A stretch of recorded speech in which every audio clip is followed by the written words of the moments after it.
Have you ever experienced days where events seem utterly unbelievable?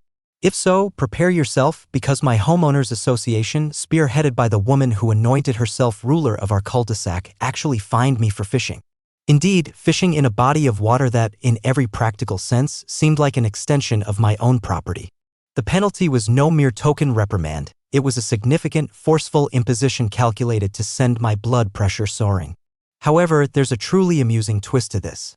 That absurd penalty initiated a sequence of occurrences culminating in my ownership of that precise lake, followed by the delightful opportunity to fine the HOA for trespassing. And trust me, the fine I imposed was on an entirely different scale than the one they issued. This narrative is truly one for the records. It concerns minor despotism, careful preparation, and the splendid sensation of triumph. This is the account of how a peaceful afternoon of fishing escalated into a comprehensive suburban land dispute, and how I, your modest storyteller, ultimately gained control of the situation and the title to the lake. The entire affair commenced, as such situations frequently do, with a straightforward enjoyment. By profession, I am a civil engineer, dedicating my workdays to managing blueprints, rules, and the frequently exasperating reasoning behind infrastructure. Fishing is my refuge. It possesses a certain tranquility, a systematic patience that soothes the intellect. Our neighborhood, Willow Creek Estates, a designation far more impressive than its actual state, featured an attractive artificial lake. This lake was a primary factor in my decision to purchase my home in that location. My land boundary did not directly abut the water. A stretch of communal land, approximately 20 feet in width, encircled it, yet my backyard provided a delightful vista and convenient entry. For many years, I had fished in that spot, practicing catch and release, maintaining quiet and respect, and encountering no problems. Or at least, that was my belief. The HOA was governed by a certain Mrs. Braithwaite Eleanor Ainsworth, though many, both discreetly and at times openly, called her Queen Eleanor, or more forthrightly, Karen the Conqueror, who had consistently displayed a degree of overzealousness. Eleanor appeared to draw her vitality from the enforcement of regulations, a significant number of which seemed to appear from nowhere, or at least from the most obscure depths of her unique understanding of the community bylaws. In her late 50s, invariably dressed immaculately, albeit somewhat sternly, she was frequently observed surveying the neighborhood in a golf cart adorned with HOA President in showy gold script. Her gaze would sweep for violations much like a hawk identifying a field mouse. Her perpetually shining silver Mercedes served as another emblem of her self-perceived importance, typically positioned perfectly in her expansive driveway. On that significant Saturday, the sun shone gently, a light wind caused ripples on the water's surface, and the fish were actively taking bait. I felt completely at ease, situated a considerable 100 feet from any neighboring property, attending to my own affairs. Subsequently, I heard the distinctive whir of an electric motor. It was Queen Eleanor, in her vehicle of adjudication, visor lowered, gripping a clipboard that seemed to hold my fate. She maneuvered alongside me, the golf cart whirring as it halted with an aura of conclusiveness. "Mr. Henderson," she commenced, her tone saturated with the specific type of disdain she typically employed for those who violated rules, whether actual or merely perceived. "I presume you are familiar with Article 7, Section B, Paragraph 3 of the Willow Creek Covenants, Conditions, and Restrictions." I paused. I had perused the CC rupees when I moved in, a thick, soporific volume, but I failed to remember any explicit bans on fishing, particularly for residents. "I cannot say that particular paragraph immediately comes to mind, Eleanor," I responded, endeavoring to maintain a neutral tone. "Is something amiss?" Her lips compressed into a pale, thin line. "A problem, Mr. Henderson? Unsanctioned leisure pursuits on HOA common grounds constitute a grave infraction. This lake is intended for visual appreciation, not for this," she indicated, motioning imprecisely towards my fishing rod as though it were some ancient armament. "Visual appreciation," I repeated, my disbelief beginning to mount. "Individuals have fished here for a long time. No signs indicate otherwise." This was a frequent occurrence when interacting with Eleanor. Regulations were often applied retrospectively or dependent on her disposition. "Unawareness of the regulations, Mr. Henderson, does not serve as a justification," she stated disdainfully. "The rules distinctly stipulate that common areas are designated for passive pleasure unless the board expressly authorizes other pursuits. And the board," she paused, creating a dramatic silence while tapping her pen on the clipboard, "has not authorized fishing." I recognized that disputing the matter was futile. Her thinking was impervious to reason. So what is the consequence? Are you issuing a warning? I inquired, already retracting my fishing line. A warning? She nearly chuckled, emitting a brief, sharp sound. Oh no, Mr. Henderson. This calls for a formal citation. You will get a notification by post. $200. And I require you to depart from HOA common property without delay. A $200 penalty for fishing in a lake I had utilized without incident for 5 years. The immense effrontery of it was astounding. I gathered my equipment, a frigid knot of resentment tightening in my gut. While returning to my residence, I observed her pausing to reprimand young Timmy Carmichael for operating his scooter with excessive force on the pavement. The woman was a genuine nuisance. The formal notification was delivered 2 days thereafter, inscribed on substantial, cream-colored paper that appeared to emphasize the gravity of my offense. Violation: unauthorized recreational use of common area fishing. Penalty $200 due in 15 days.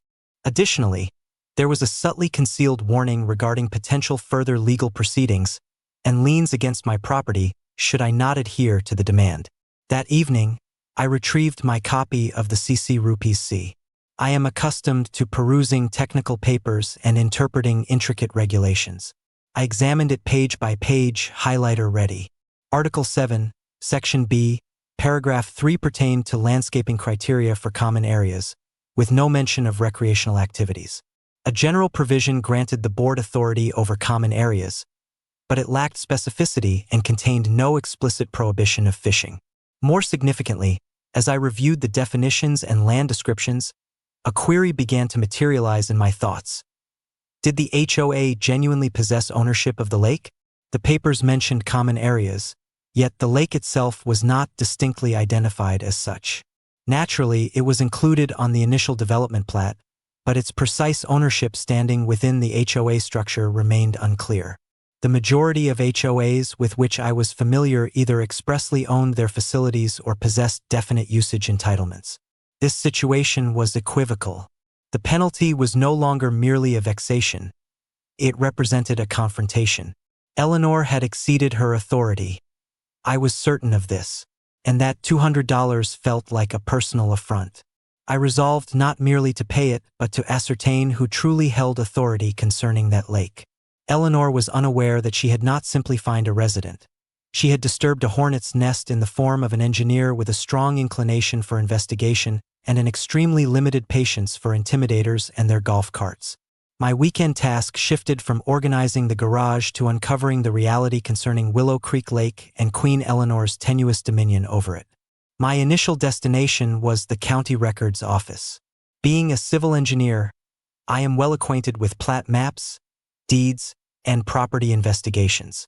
It is laborious work, but the crucial element, or in this instance, the solution, often lies within the specifics. I commenced with the initial master plat for Willow Creek Estates, submitted in the late 1970s when the development was originally planned. I identified my property, the adjacent lots, and then the land segment identified as lake. The plat unmistakably depicted it as a separate parcel distinct from the residential properties and the clearly marked common area sections that formed walkways and green spaces. This discovery was noteworthy. Typically, if a feature such as a lake is meant for HOA possession and management, it is either transferred directly to the HOA during development or is included within a more extensive common area parcel. This particular lake, conversely, possessed its own parcel number. My subsequent action was to follow the history of ownership for that particular parcel. At this juncture, matters became exceptionally fascinating. The initial proprietor was, naturally, Willow Creek Development Corporation. I then searched for any conveyance of ownership to the Willow Creek Estates HOA.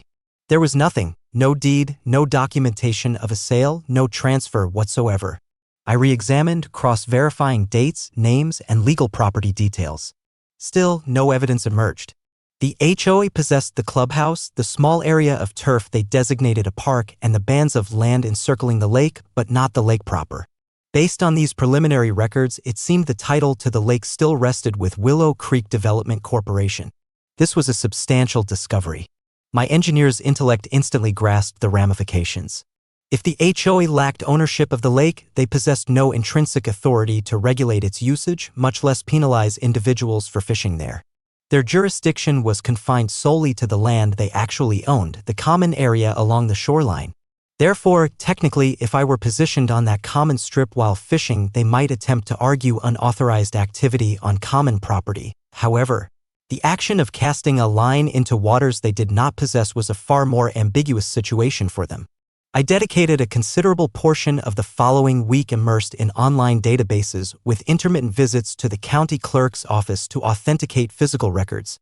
I found out that Willow Creek Development Corporation had ceased operations in the early 1990s, a casualty of a small economic downturn and some unfortunate investments. Its holdings, in theory, ought to have been allocated or liquidated. Yet, what becomes of a piece of land, a lake no less, when its corporate owner is defunct and there is no unambiguous record of its transfer? This is the point at which matters can become intricate. Occasionally, such properties return to the initial landowners. At other times, they might be seized by the county due to delinquent taxes, or they simply remain in a state of legal uncertainty, an unclaimed asset. I had to determine who, if anybody, presently possessed the title or had a legitimate claim to it. As I delved into this investigation, daily life in Willow Creek Estates continued under Eleanor's vigilant observation. I obtained a subsequent notification regarding my fishing penalty, this time featuring emboldened text and an administrative surcharge of $50. The original $200 had escalated to $250. Additionally, I learned from my neighbor, old Mr. Henderson, coincidentally sharing my surname but no relation, that his granddaughter received a severe reprimand from Eleanor for leaving her tricycle at the margin of her own driveway for longer than the allowed 2-hour period. The irrationality was relentless. One evening, as I was meticulously examining tax documents for the lake parcel, my acquaintance Dave, a lawyer specializing in real estate, paid me a visit. I presented the information I had gathered up to that point. So, the initial developer went bankrupt and the lake parcel was never officially conveyed to the HOA? He inquired, his interest piqued. That appears to be the case, I affirmed. Tax documents indicate that property taxes for that particular lake parcel have been inconsistent, sometimes settled by an unidentified party, other times overdue. Dave let out a whistle. That is a typical scenario of an abandoned property, he remarked. It is conceivable that no one possesses a clear title, or the title is held by descendants of the dissolved company's executives who are entirely unaware they own a lake in Willow Creek. He then elucidated the principle of adverse possession, but also suggested a more straightforward approach. If the taxes were considerably overdue, the county might ultimately offer the parcel for a tax lien sale. Alternatively, if we could locate any surviving executives or heirs of Willow Creek Development Corporation, they might consent to sell it for a modest price simply to relieve themselves of it, presuming they even knew of its existence. The moment of revelation occurred late one Thursday evening. I was comparing shareholder names from Willow Creek Development Corp's final, known annual report with probate documents. One of the lesser stockholders, a Mr. Arthur Albright, had died in 2005. His estate enumerated diverse assets, primarily stocks and bonds, but then, concealed within a miscellaneous appendix, was a highly ambiguous note. Residual interest in undeveloped land assets, Willow Creek Development Corporation, dissolved, value undetermined. That was it. This was a lead. Arthur Albright had a single living descendant, a daughter named Sarah Albright, residing several states distant. It seemed improbable, but if she were the beneficiary of this remaining interest, she could technically be the present, though likely unknowing, proprietor of the lake. The genesis of a notion, a bold, daring notion, started to germinate. What if I were able to purchase the lake? What if I, a private citizen, possessed the very expanse of water that Eleanor Ainsworth considered her personal domain? The concept was so wonderfully ironic that it brought a smile to my face. Naturally, owning a lake is dissimilar to acquiring a new fishing rod. It entails responsibilities, liabilities, upkeep, water resource management, and environmental rules. My background in civil engineering actually provided me with a reasonable comprehension of these matters. I was knowledgeable about dam safety. It was a small artificial lake with a basic weir, potential dredging requirements, and water quality. It would not be a minor endeavor, but the possibility of reversing the situation with Eleanor and the excessively assertive HOA served as an exceptionally strong incentive. I commenced some initial estimations. What value would such a parcel even hold? Produced no revenue. For an owner not present, it was a liability. It was surrounded by HOA common lands and private residences. To anyone other than the residents or the HOA, it was essentially valueless.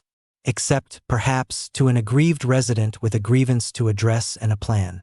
I determined my subsequent move would be to cautiously get in touch with Sarah Albright. If she was even aware of her ownership of a lake, she might be delighted to dispose of it. The initial $200 penalty was beginning to appear as the most astute investment I had never intended to make. Eleanor's campaign of minor despotism was on the verge of colliding directly with a thoroughly investigated, legally sound, and profoundly gratifying counteraction. The contest was underway, and I was beginning to sense that I understood the regulations more thoroughly than she did. Reaching out to Sarah Albright necessitated a subtle approach.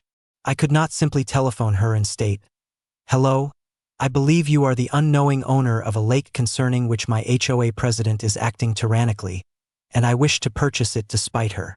I composed a courteous, professional letter detailing that I resided in Willow Creek Estates, had undertaken some investigation into a particular parcel of land vital to our community, the lake, and suspected it might be a disregarded asset from her deceased father's estate.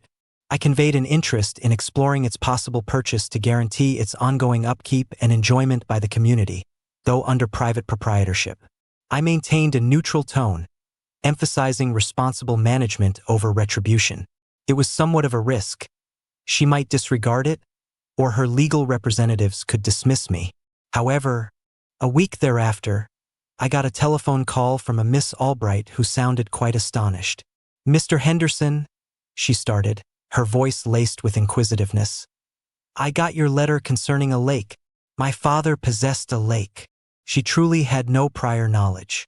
Her father, she clarified, had been a silent partner in numerous minor enterprises, and the specifics regarding Willow Creek Development Corporation had faded with time. She was fascinated and, candidly, somewhat daunted by the idea of possessing and being accountable for an expanse of water situated hundreds of miles from her. This was precisely the response I had anticipated. Our conversation lasted almost an hour. I elucidated the circumstances, the dissolved corporation, the ambiguous title, and the reality that the local HOA believed they managed it but did not, in fact, own it. I was cautious not to depict the HOA too unfavorably at this point, merely asserting that resolving the ownership would be advantageous for all parties. Sarah was practical. "So, what you are indicating," she encapsulated, "is that I might be the owner of this lake, it represents a potential encumbrance, and you are keen on purchasing it?" "Essentially, yes," I answered. "I reside here, I value the lake, and I possess the necessary background to comprehend its administration. I would be ready to present you with a reasonable offer to relieve you of it, provided we can resolve the title issues." The subsequent weeks were characterized by a whirlwind of actions. Sarah, via her local legal counsel, verified her inherited stake in the remaining assets of Willow Creek Development Corporation, which genuinely encompassed the lake parcel. The title was not immaculate, owing to the corporation's dissolved status, but it was capable of being clarified. We commenced discussions. Since the lake offered no revenue prospects for her, posed a potential liability, and she held no sentimental or functional connection to it, she was not aiming to profit greatly. Her primary objective was a straightforward, uncomplicated transaction. I submitted an offer I deemed equitable, taking into account the expenses I would bear for title clarification, legal charges, and subsequent upkeep. It was not inexpensive, assuredly more than several fishing penalties, but it was affordable for me, particularly when I contemplated the profound gratification it would yield. I enlisted my friend Dave, the real estate attorney, to manage my aspect of the deal. He was thoroughly relishing the developing spectacle. "You are genuinely purchasing a lake to retaliate against your HOA president?" he chuckled. "It is not solely for retaliation, Dave," I had stated, although my smile likely revealed otherwise. "It concerns responsible property stewardship." While these events were transpiring covertly with maximum prudence, Queen Eleanor persisted in her governance. She had arranged for no trespassing HOA property signs to be erected along the common area strip adjacent to the lake, facing outward, ironically, toward the water she did not possess. Furthermore, she distributed a newsletter declaring a new lake enhancement project, which detailed plans for a new, larger dock to be constructed at the boundary of my prospective property, along with more stringent regulations regarding the types of unapproved watercraft that could be utilized. The situational irony was nearly agonizing to observe, yet I was compelled to remain silent. Any disclosure of my forthcoming acquisition could jeopardize the agreement or, at a minimum, inflate the cost if the HOA abruptly recognized its error and attempted to procure it. There were several narrow escapes. On one occasion, Eleanor observed me conversing with a surveyor I had quietly engaged to verify the precise limits of the lake parcel. She had strode over, insisting on knowing what unsanctioned surveying activity was occurring on HOA territory. I muttered an excuse about inspecting my own property boundaries for a fence I was contemplating. Mercifully, she accepted this, albeit with a dubious look. At last, the day came. All details were finalized, the finances were exchanged. Sarah Albright executed the deed, and it was officially filed with the county. I, Michael Henderson, an average resident and displeased angler, was now the recognized sole proprietor of Willow Creek Lake. I clutched the certified copy of the deed, a remarkably straightforward paper for such a significant transfer of authority.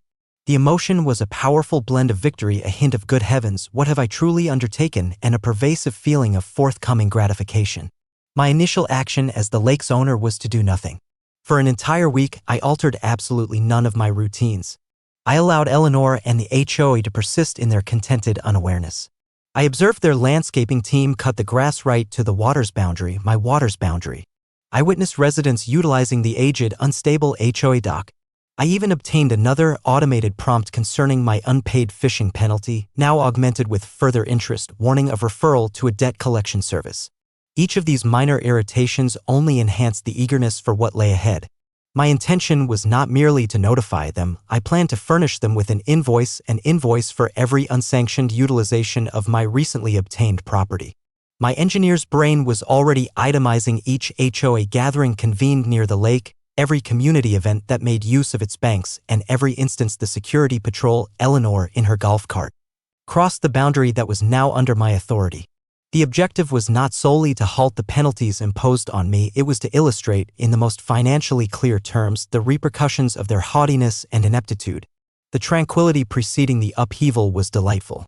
Eleanor Ainsworth had no inkling that her small dominion was established upon water she did not possess, and circumstances were poised for a drastic shift. The catalyst for my significant disclosure arrived, as anticipated, from Queen Eleanor herself. It occurred on a brisk Saturday morning, ideal for another session of scrupulous rule application. I was in my kitchen, savoring a cup of coffee, when I noticed the official HOA stationery in my mail. My heart experienced a slight tremor of expectation. This was not a further reminder for the initial fishing penalty, this was an entirely new infringement notice. Evidently, the modest, inconspicuous bird feeder in my backyard, discernible from the common area if one strained their neck appropriately, was luring unwanted creatures, primarily squirrels, and contravened a freshly created wildlife control amendment to the CC rupees. The penalty, an additional $100. This was the moment. The cosmos, or at the very least Eleanor, was virtually imploring me to take decisive action.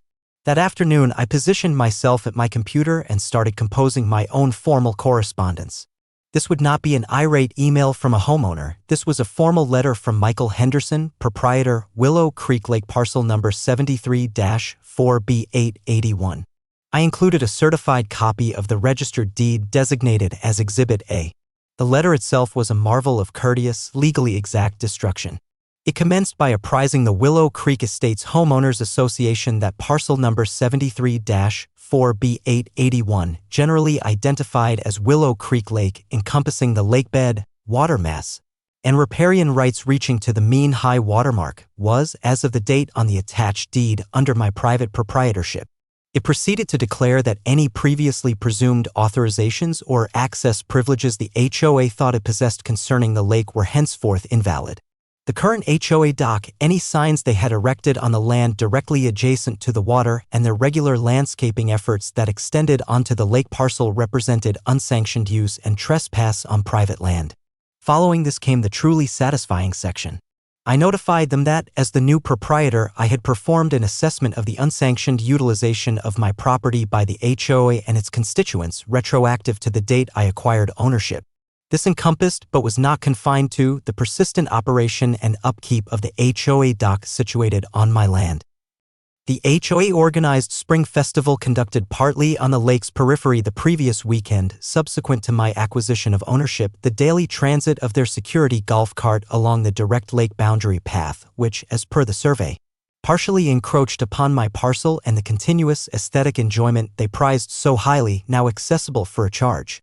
I then submitted Exhibit B, a detailed invoice.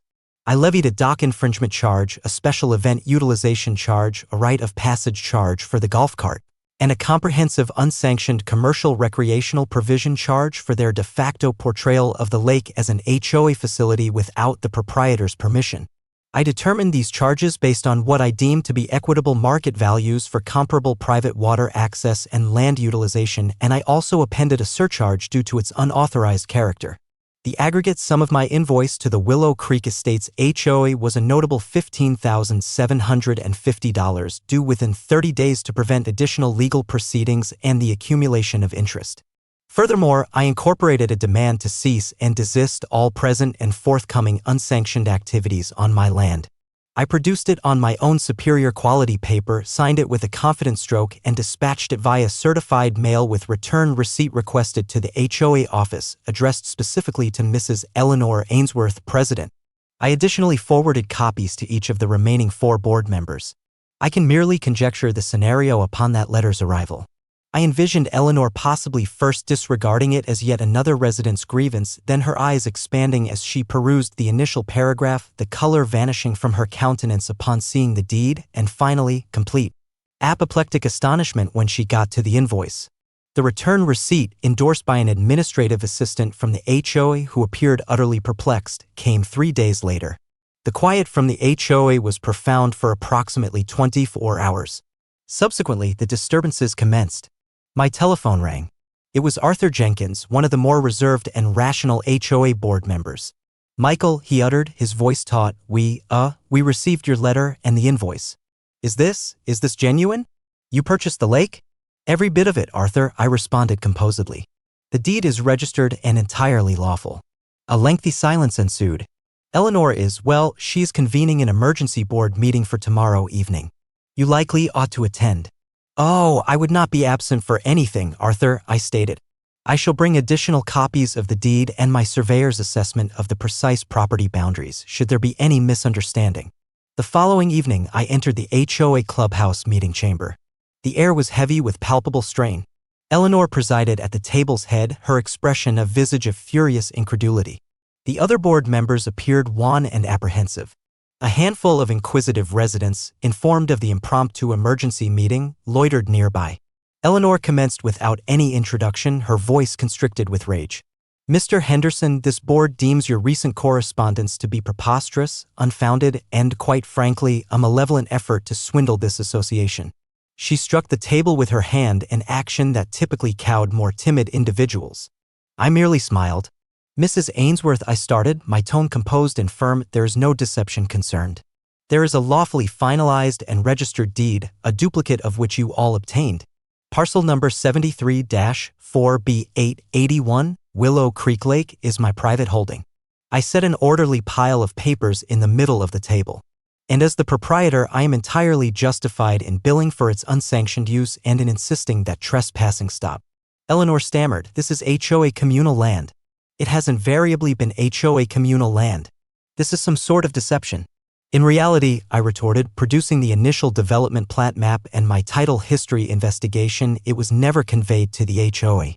It stayed with the developer, Willow Creek Development Corporation, and subsequently transferred to Mr. Albright's estate, from which I acquired it.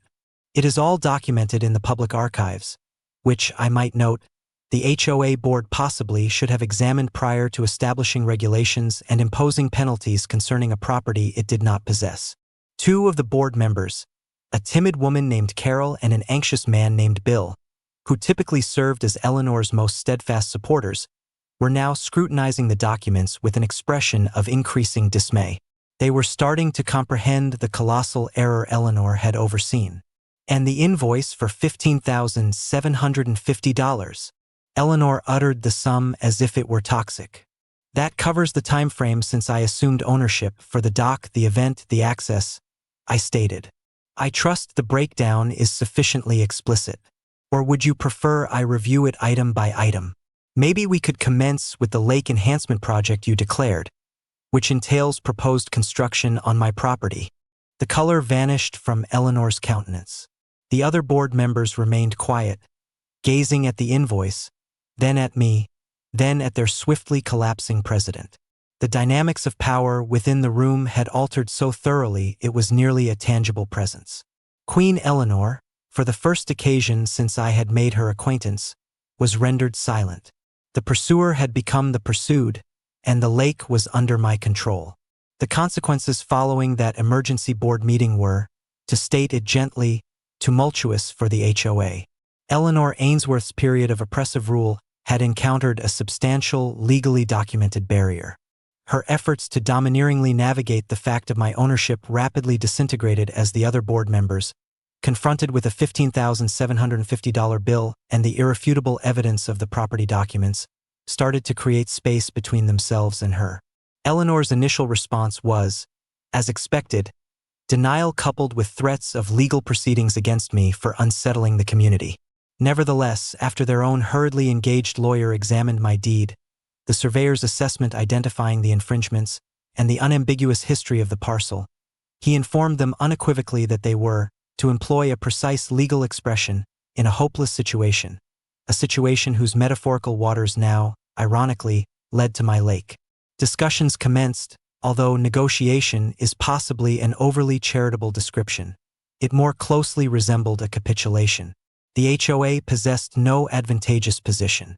They were unable to utilize the lake. Accessing the shoreline in numerous locations without committing trespass was impossible for them. Their current dock was an unlawful construction on my property, and their ambitious lake enhancement project was completely stalled. My preliminary invoice amounting to $15,750 served as the basis for discussion. Their legal counsel attempted to reduce it, asserting the charges were exorbitant. My attorney, Dave, who was deriving immense pleasure from this, merely highlighted that these were charges for unsanctioned use and that ongoing unsanctioned use would result in additional, possibly greater, charges. He also subtly brought to their attention the expense of legal action, which they were almost guaranteed to lose. The demise of Queen Eleanor was rapid and harsh. During the subsequent scheduled HOA meeting, which was filled with inquisitive and progressively dissatisfied residents who had caught wind of the fiasco, a motion of no confidence was initiated. Arthur Jenkins, the board member who had initially contacted me, spearheaded the effort. He presented the realities. The HOA had never possessed the lake. The board, chiefly Eleanor, had surpassed its jurisdiction for an extended period, subjected the HOA to considerable financial risk, and had estranged a resident to such an extent that he purchased the primary facility from beneath them. Eleanor attempted to vindicate herself, attributing blame to deceitful tactics on my part and insufficient backing from the board, but her trustworthiness was entirely eroded. She was removed as president and dismissed from the board completely by a commanding majority. It marked a subdued, almost uneventful conclusion to her oppressive governance, yet it was profoundly gratifying to observe. The reconstituted HOA board, currently headed by a considerably more rational and chastened Arthur Jenkins, engaged with me in a much more placatory manner. They conceded my ownership and the legitimacy of my assertions. Ultimately, we arrived at an accord. The HOA consented to remit $12,500 to resolve the initial bill for unsanctioned use. This sum more than compensated for my original $200 fishing penalty, my legal expenditures, the survey expenses, and a significant portion of what I had paid Sarah Albright for the lake. They also officially committed to dismantling their dock from my property at their own cost and to halt all landscaping work that extended past their genuine common area limits. Regarding the lake proper, I considered several alternatives. I could have rendered it completely private, a testament to my triumph, but that seemed excessively reminiscent of Eleanor's approach. Alternatively, following a span of relishing some extremely tranquil, serene fishing entirely in solitude, I presented the new HOA board with a proposition. I offered to provide a formal, terminable license agreement to the HOA permitting resident access to the lake for particular, mutually sanctioned recreational pursuits, fishing, catch and release exclusively with valid licenses mandatory, kayaking and quiet appreciation. In exchange, the HOA would remit a moderate yearly license charge designated for the lake's maintenance, which I now oversaw with an emphasis on ecological well-being rather than solely visual appeal. Furthermore, they would consent to a stringent set of regulations formulated and implemented by me. There would be no further capricious penalties from the HOA concerning the lake. All posted notices would unambiguously declare private property access by HOA license agreement. The wider effect on Willow Creek Estates was discernible. The HOA, under fresh guidance, adopted a significantly less confrontational stance. They began to concentrate on genuine community enhancements instead of trivial rule imposition.